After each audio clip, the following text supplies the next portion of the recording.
guys, good afternoon. Ayan, so ito na yung ating tutorito na ginagawa na halos pang endgame na. So umpisahan natin sa makina. So sa crank niya is TRF plus 9, then 66mm JBT, 23-26 sa ating head JBT din, then down drop sa ating throttle body. Ayan, so naka dual injector tayo.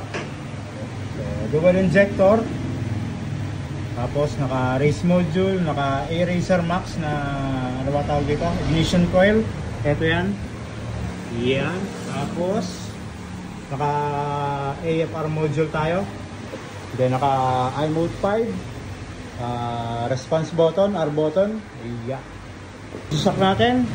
All innings. All innings yan. Ayan. Original yan. Hindi yan yung mga Jolens. So ito sa ating ECU Super X. Ayan.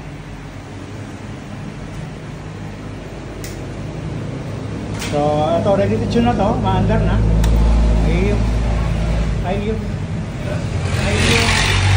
Ayan. And fire.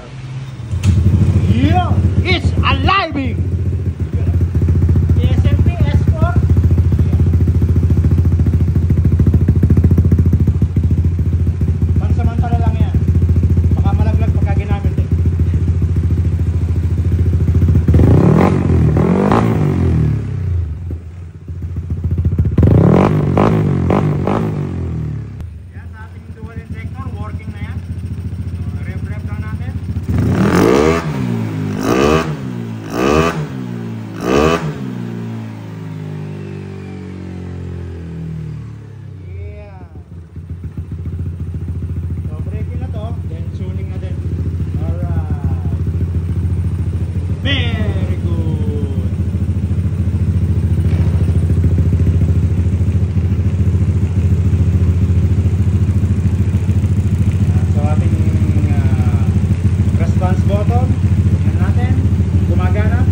Gyro niya nandito.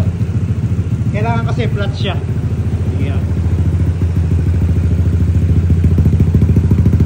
So testing na natin yan. Then tuning na. Pagka walang naging diferensya to, pwede na natin isoli sa may-ari.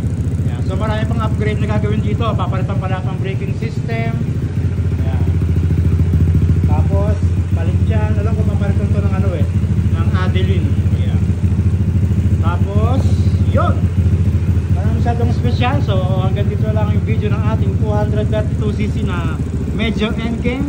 Alright, so goodbye. Nga pala, yung fuel pump natin is 4.0 bar. Alright.